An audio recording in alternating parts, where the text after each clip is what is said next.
जब मैंने body building start किया था, अपनी फिटनेस जर्नी को स्टार्ट किया था, तब मेरा वेट था 46 KG. 46 KG, can you imagine? 46 KG मतलब मैं जिम में सबसे दुबला था, सबसे दुबला। जब मैं जिम में जाता था और बाकी लोगों को देखकर मुझे ऐसा लगता है अरे यार मैं कब इन लोगों के जैसा बनूंगा। बट वही है कि हर चीज़ टाइम मांगती है, हर चीज़ को टाइम देना होता है। अगर आप रश करोगे तो कुछ नहीं होने वाला है। हर चीज़ को टाइम दो, धीरे धीरे धीरे धीरे आप प्रोग्रेस करोगे और अपने आप पे बिलीव रखो और बस मेहनत करते रहो।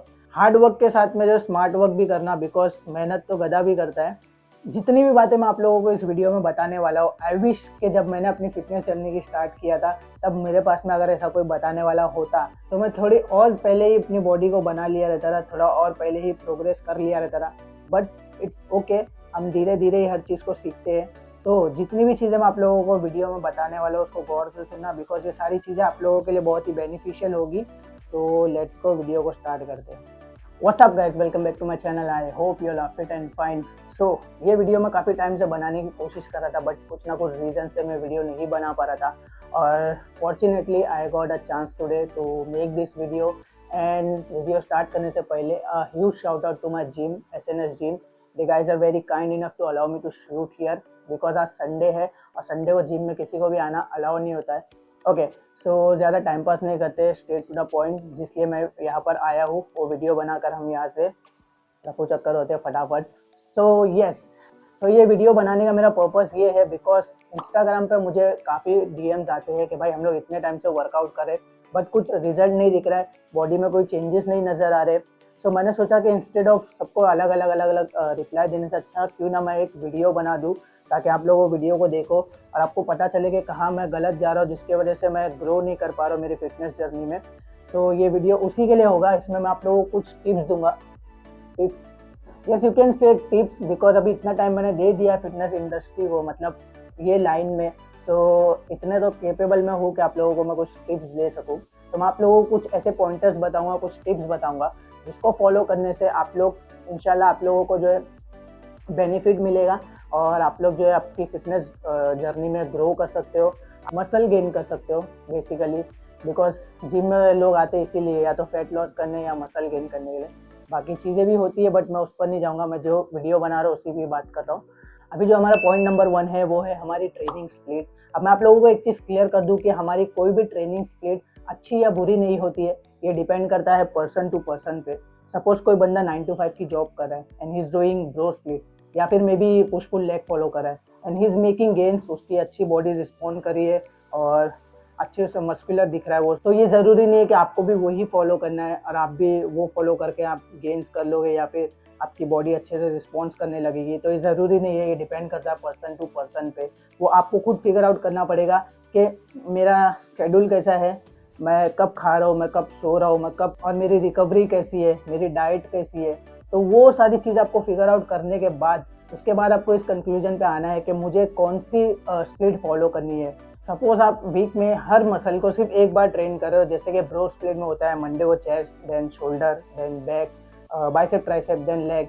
या फिर अगर आप हर मसल को हफ्ते में 2 दिन ट्रेन कर रहे हो, जैसे कि पुश पुल लेग में आपने मंडे को ट्रेन किया chest, shoulder, tricep, then back, bicep, उसके बाद में लेग, एंड अगेन थर्सडे को फिर से आप जो है पुश कर रहे हो जिसमें चेस्ट, शोल्डर, ट्राइसेप आप ट्रेन कर रहे हो। तो इस तरीके से आप हर मसल ग्रुप को हफ्ते में 2 दिन ट्रेन कर रहे हो और ब्रो स्प्लिट में आप हर मसल को सिर्फ 1 दिन के लिए ट्रेन कर रहे हो। तो अब ये डिपेंड करता है पर्सन टू पर्सन पे, जैसे मैंने स्टार्ट में आप लोगों को बताया। तो आपको खुद फिगर आउट करना पड़ेगा कि कौन सी स्प्लिट आपके लिए सही है।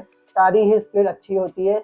So if I talk about my self, जब मैंने अपनी फिटनेस जर्नी की स्टार्ट किया था तो मैं ब्रो स्प्लिट ही फॉलो कर रहा था। बट क्या मैं उस टाइम पे प्रोग्रेस नहीं कर रहा था? ऑफ कोर्स मैं प्रोग्रेस कर रहा था। उस टाइम पे मेरे पास इतनी नॉलेज नहीं थी। मेरा जो ट्रेनर मुझे बोलता था कि ये कर ले, वो कर ले, तो मैं वो जाकर ही करता था, या किसी ने जिम में बता दिया कि भाई इसके बाद ये कर, उसके बाद वो कर, तो मैं वो कर लेता था। But still I was making gains और मैं प्रोग्रेस कर रहा था। रेफरेंस के लिए आप मेरे यूट्यूब का सबसे पहला वीडियो चेक कर सकते हो, जिसमें मैंने अपने 17 महीने की ट्रांसफॉर्मेशन शेयर किया है यूट्यूब पर। मुझे सिर्फ 17 महीने ही हुए थे जिम ज्वाइन करके, और मैंने जो प्रोग्रेस किया था मैंने सारा शूट करके जो यूट्यूब पर अपलोड किया है। तो आप मेरे यूट्यूब पे स्क्रॉल करके सबसे पहली वीडियो चेक कर सकते हो, जिसमें मैंने नेचुरल तो मैं अभी भी हूँ, नेचुरली 17 मंथ में जो मैंने प्रोग्रेस किया था मैंने वो अपलोड किया है। रेफरेंस के लिए आप जाकर चेक कर सकते हो। तो मैंने सबसे पहले जब फर्स्ट टाइम जिम ज्वाइन किया था, माई एज वॉज 16। 16 साल का था मैं जब मैंने ज्वाइन किया था जिम, बट उस टाइम पे ऐसा था ऑन एंड ऑफ चलते रहता था। कभी 2 महीना वर्कआउट किया, कभी 1 महीना किया, देन छोड़ देता था, साल भर वर्कआउट नहीं करता रहा ऐसा। बट 2016 में मैंने जब डिसाइड किया कि नहीं, अब मुझे चेंजेस करना है अपनी फिजिक में। मैं जब बॉडी बिल्डर्स को देखता रहा तो मैं मैनिफेस्ट करता रहा हमेशा कि मुझे भी इन लोग के जैसा बनना है, इन लोग के जैसा दिखना है। तो 2016 वॉज द टाइम जब मैंने डिसाइड किया कि अब मुझे जिम जाना है और मुझे बॉडी बिल्डिंग करना है। अब मुझे अपनी फिजिक में चेंजेस करना है। मुझे डेट भी याद है, 20 दिसंबर 2016 जब मैंने फर्स्ट टाइम जिम में कदम रखा था। तभी मैं 16 साल का नहीं था, 16 साल का तब मैं था, वो अलग अलग टाइम है। बट जब से मैं कंटिन्यूसली वर्कआउट कर रहा हूँ, तो इट्स बिन 7 years नाउ जब मैं कंटिन्यूसली वर्कआउट कर रहा हूँ। और अभी आप लोग मेरी फिजिक देख सकते हो कि अभी मैं कैसा हूँ आफ्टर 7 years। तो हर चीज़ को टाइम देना ज़रूरी है। आप भी ब्रश करोगे इसको देख करके, अरे यार इसकी बॉडी ऐसी तो मेरी बॉडी ऐसी क्यों नहीं है, तो उससे नहीं होगा। इंस्टेड ऑफ बीइंग सैड कि अरे यार इसकी फिजिक ऐसी है, मैं ऐसा क्यों नहीं हूँ, आप अपने आप से क्वेश्चन करो कि वो ऐसा क्या कर रहा है जो मैं नहीं कर पा रहा, जिससे मेरी बॉडी नहीं बन रही है, और वो ऐसा क्या कर रहा है जिससे उसकी बॉडी बन रही है। Point number 2, intensity over volume. अब अननेसेसरी जंक वॉल्यूम ऐड करने से, और instead of doing so much of ये भी मैं करूँगा, वो भी मैं करूँगा, इतना वॉल्यूम ऐड करूँगा, उतना वॉल्यूम ऐड करूँगा, इससे अच्छा आपकी इंटेंसिटी पर ध्यान दो। आपकी वर्कआउट की इंटेंसिटी को बढ़ाओ। और इंटेंसिटी से बढ़ाने का मतलब मेरा ये नहीं है कि आप अपनी अननेसेसरी बॉडी में फटीग करो, आपकी बॉडी को थकाओ। इंटेंसिटी से मेरा मतलब ये है कि आप एक ऐसा वेट चूज करो जिससे आप इजीली 6 to 8 रैप और मे बी 10, 12, 15 रैप निकाल सको, और इसके ऊपर आप रैप नहीं कर सकते हो। तो इससे क्या होगा, आपके मसल ग्रो होने के ज़्यादा चांसेस है। जैसे मैं अगर अपनी बात करूँ तो मैं किसी को भी जिम में आकर वेट दिखाने के लिए वर्कआउट नहीं करता हूँ। मैं अपने लिए वर्कआउट करता हूँ ताकि मैं ग्रो कर सकूँ। और ऑब्वियसली अगर मैं ग्रो करूँगा, मेरी बॉडी में चेंजेस नजर आएंगे, तो ऑब्वियसली सामने वाले को, देखने वाले को ये लगेगा कि हाँ भाई ये बंदा लिफ्ट करता है। आप अपनी फिजिक में चेंजेस लाओ, लोग ऑटोमेटिकली आपको नोटिस करेंगे, ऑटोमेटिकली लोगों को पता चलेगा कि हाँ भाई ये बंदा लिफ्ट करता है बिकॉज ऑफ योर फिजिक। तो अगर आप लोग सीरियस हो तो आपके ईगो को आपको जिम के बाद छोड़कर आना पड़ेगा। So the third point is recovery over training. अब रिकवरी ओवर ट्रेनिंग, इसका मतलब क्या है? इसका मतलब ये है कि आप ट्रेनिंग भी करो, साथ ही साथ आपकी रिकवरी का भी ध्यान रखो। रिकवरी का ध्यान आप कैसे रखोगे? रिकवरी में सबसे मोस्ट इम्पॉर्टेंट चीज़ जो है वो है आपकी स्लीप, और वो भी रात की स्लीप। जो रात की स्लीप होती है उसमें मैक्सिमम आपकी जो है बॉडी रिकवर मोड पर होती है, रिकवरी मोड पर होती है। जैसे मैंने पहले भी बताया है कि रिकवरी के लिए आपको मिनिमम 7 to 8 आवर्स की विदाउट डिस्टर्बेंस वाली रात की नींद चाहिए होती है, जिसमें आपकी बॉडी जो है रिकवरी मोड पर होती है। जिस इंटेंसिटी के साथ में आप ट्रेनिंग कर रहे हो, मेक श्योर कि आप स्लीप का भी उतना ही ध्यान रख रहे हो। एक 7 to 8 आवर्स की जो है आपको नींद मिल रही है प्रॉपर विदाउट डिस्टर्बेंस। उसके अलावा जंक फूड आप अवॉइड कर रहे हो। वीक में अगर आप एक बार संडे को चीट कर रहे हो, दैट इज़ ओके। हम इंसान हैं, हम एकदम से हर चीज़ को नहीं छोड़ सकते। सो संडे को अगर आप चीट कर रहे हो, दैट इज़ टोटली फाइन। मैं खुद चीट करता हूँ संडे के दिन।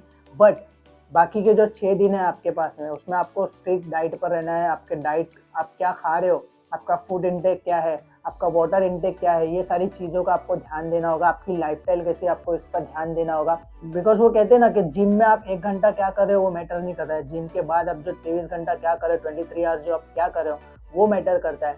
जिम में आकर आपने दिखाने के लिए वर्कआउट तो कर लिया, लेकिन जिम के बाद अगर आप डिसिप्लिन नहीं हो तो फिर सॉरी, आप लोग ग्रो नहीं कर सकते, आपकी बॉडी नहीं बनने वाली।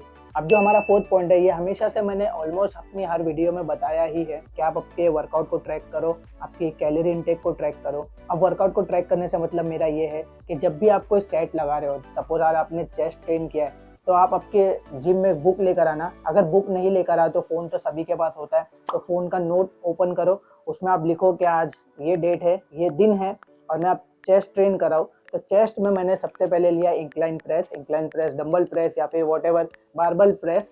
तो आप उसको नोट करोगे और 20 के डंबल से मैंने कितने रैप्स निकाले, तो वो आप वापस नोट करके रखोगे।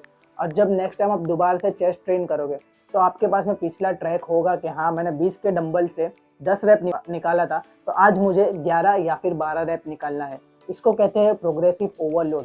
अब प्रोग्रेसिव ओवरलोड में सिर्फ ये नहीं है कि आपको हर बार रैप ही बढ़ाना है, आप वेट बढ़ाकर भी प्रोग्रेस कर सकते हो। सपोज अभी आपने 20 के डंबल लिया, तो नेक्स्ट टाइम आप 25 का लोगे या 22.5 का डंबल लोगे और उससे 10 रैप निकालने की या फिर 8 रैप निकालने की कोशिश करोगे।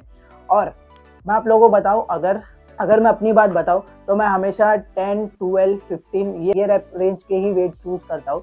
तो सपोज़ अगर मैंने अभी 35 या 40 के डंबल से 10 रैप निकाले, तो मैं नेक्स्ट टाइम क्या करूँगा, सेम डंबल से ही 10 या 12 रैप निकालने की कोशिश करूँगा, until and unless I reach to 15 rep. जब तक मैं 15 रैप पर नहीं पहुँच जाता हूँ, मैं आगे जो है वेट को इंक्रीज़ नहीं करता हूँ। जिस दिन मैंने 40 के डंबल से 15 रैप निकाल लिया, नेक्स्ट टाइम जब मैं चेस्ट ट्रेन करूँगा तो मैं 42.5 या फिर 45 केजी के डंबल पर जाऊँगा और फिर उसमें मैं 6 से 8 रैप्स निकालूँगा और उसी को मैं प्रोग्रेस करते 15 रैप तक चले जाऊँगा।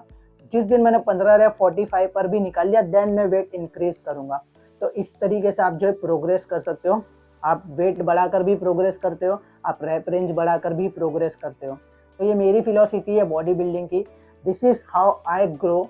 बेसिकली एक ओवरव्यू दे दूँ, ऐसा वेट चूज करो जिसमें आप 6 से 8 रैप निकाल रहे हो और जब नेक्स्ट टाइम आप सेम वेट से परफॉर्म करोगे तो आप मेक श्योर करना कि वो 8 रैप को आप 9 या फिर 10 में कन्वर्ट करो और तब तक के चेंज नहीं करना, तब तक आप 15 रैप सेम वेट से नहीं निकाल लेते हो।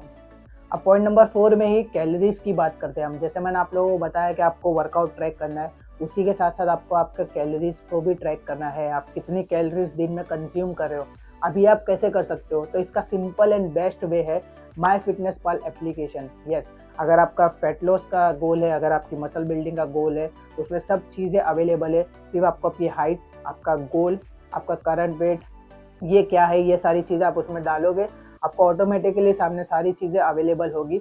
जो भी फूड आप दिन भर में खा रहे हो, आपको सिर्फ उसमें जो है जाकर वो चीज़ को ट्रैक करना है कि मैंने अभी 40 ग्राम्स ओट्स लिया है, तो उसमें ऑटोमेटिकली आपको लिख कर आ जाएगा कि 40 ग्राम्स ओट में आपको इतना ग्राम प्रोटीन मिला है, इतना ग्राम आपको फैट्स मिला है, इतना ग्राम आपको जो है कार्बोहाइड्रेट्स मिले और टोटल उसकी कैलोरी कितनी हुई है।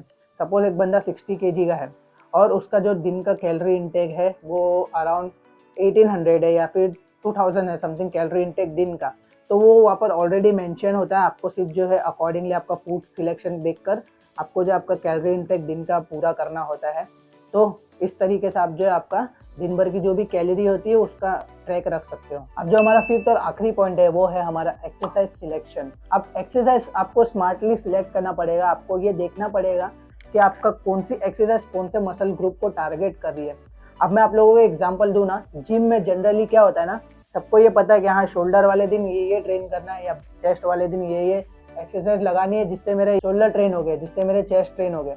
बट किसी को ये नहीं पता है कि कौन सी एक्सरसाइज कौन से मसल को टारगेट करती है। सपोज अगर आप डंबल रो लगा रहे हो या फिर आप बारबल रो लगा रहे हो, दोनों एक ही मसल ग्रुप को टारगेट करती है। तो यहाँ पर कोई सेंस नहीं बनता कि आप बैक वाले दिन बारबल रो भी कर रहे हो, डंबल रो भी कर रहे हो। तो एक्सरसाइज सिलेक्शन ये बहुत ही इंपॉर्टेंट चीज़ है। मैं इतने टाइम से ट्रेनिंग कर रहा तो मुझे पता है, जैसे मैं जिम में देखता हूँ लोगों को या फिर बिगिनर्स जो अपने सो कॉल्ड फिटनेस इन्फ्लुएंसर्स को देखकर आते हैं कि आज मेरे फिटनेस इन्फ्लुएंसर ने ये एक्सरसाइज बताई है कि ये एक्सरसाइज करने से ये ट्रेन होता है, तो मैं भी जिम में आकर ये एक्सरसाइज करूंगा और फिर एज अ रिजल्ट ये होता है कि उसको रिजल्ट ही नहीं मिल रहा है। और ये इस चीज़ की नॉलेज तो होना ज़रूरी है कि कौन सी एक्सरसाइज आपके कौन से मसल ग्रुप को टारगेट कर रही है। तो अपने इंस्टाग्राम के और यूट्यूब के बाबाओं को छोड़ो और अपना दिमाग खुद दौड़ाओ कि कौन सी चीज़ें आपके लिए सही है, कौन सी चीज़ें आपके लिए गलत है। और अगर इतना भी नहीं समझ में आ रहा तो इंटरनेट में सारी चीज़ें अवेलेबल है। बाइसेप कर्ल सिंपल में बता रहे, मैं सिर्फ एग्जांपल दे रहा हूँ आपको। अगर नहीं पता है कि बाइसेप कर्ल से क्या होता है तो आपको सिंपली गूगल ऑन करना है, वहाँ पे सिर्फ टाइप करना है कि बाइसेप कर्ल मसल वर्क। बस इतना भी आप सर्च करोगे ना तो वहाँ पे सारी डिटेल्स लिख कर आ जाएगी कि बाइसेप कर्ल लगाने से आपके कौन से मसल टारगेट होते हैं। इंस्टेड ऑफ यूट्यूब के बाबा और इंस्टाग्राम के बाबाओं को देखने के इसने आज ये लगाया तो मैं भी आज ये करूँगा, और फिर एज अ रिजल्ट ये होता है कि आपको कोई इम्प्रूवमेंट ही नहीं दिख रही आपकी बॉडी में। हमेशा जो है आपके एक्सरसाइज को स्मार्टली चूज़ करो। और मैं सिर्फ एक्सरसाइज की ही बात नहीं कर रहा हूँ, आप दिन में क्या खा रहे हो, आपका सोना, आपका रहना सहना और एवरीथिंग, मतलब हर चीज़ों का बॉडी बिल्डिंग, हर चीज़ों का कॉम्बिनेशन। और बॉडी बिल्डिंग बहुत ही ईजी चीज़ है। हमने ने इसको ऐसा बना दिया कि बॉडी बिल्डिंग बहुत ही रॉकेट साइंस है, तो ऐसा कुछ भी नहीं है। Body building is the easiest sport.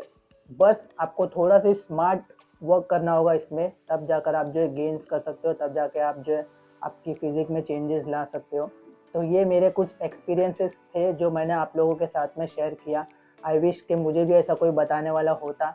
तो अगर आप लोगों को वीडियो ये पसंद आया और अगर आप लोगों को वीडियो लगा इन्फॉर्मेटिव तो इसको आप फॉलो करना और 1 महीना, 2 महीना, 3 महीना जितना भी टाइम लगता है वक्त दो मसल बिल्डिंग एक स्लो प्रोसेस है, हमेशा ध्यान में रखना। मसल बिल्डिंग एक स्लो प्रोसेस है, उसको वक्त लगता है। किसी को देखकर डीमोटिवेट नहीं होना कि उसकी बॉडी नहीं बन रही, मेरी बॉडी क्यों बन रही है। आप अपने आप से पूछना कि वो ऐसा क्या कर रहा है और मैं ऐसा क्या नहीं कर रहा हूँ जो मुझे रिजल्ट नहीं मिल रहे और उससे रिजल्ट मिल रहे हैं। तो हैव पेशेंस। और इसी के साथ मैं वीडियो को ये पे एंड करता हूँ। तो अगर पसंद आया तो समीर क्या करना, नहीं बस सब्सक्राइब करने बोलेगा। आवाज़ नहीं आएगी तेरी, माइक मेरे पास है, इधर आ। ये हमारे जिम का छोटा ओनर है। तो अगर वीडियो पसंद आई तो क्या करना, लाइक और सब्सक्राइब करना और बेल आइकन को टॉप पे बेल आइकन को टॉप पे नहीं, मेरे चैनल को टॉप पे लेके आना है। उसके लिए क्या करने का, शेयर करने का। हाँ, so do like share comment and subscribe to my channel. और अगर ऐसी वीडियो आप लोगों को चाहिए तो do let me know in the comment section. तो मैं ऐसी और इन्फॉर्मेटिव वीडियोस आप लोगों के लिए बनाऊंगा। और तब तक के लिए मैं मिलता हूँ आप लोगों से दूसरे वीडियो में। Till then stay safe, stay healthy and peace out.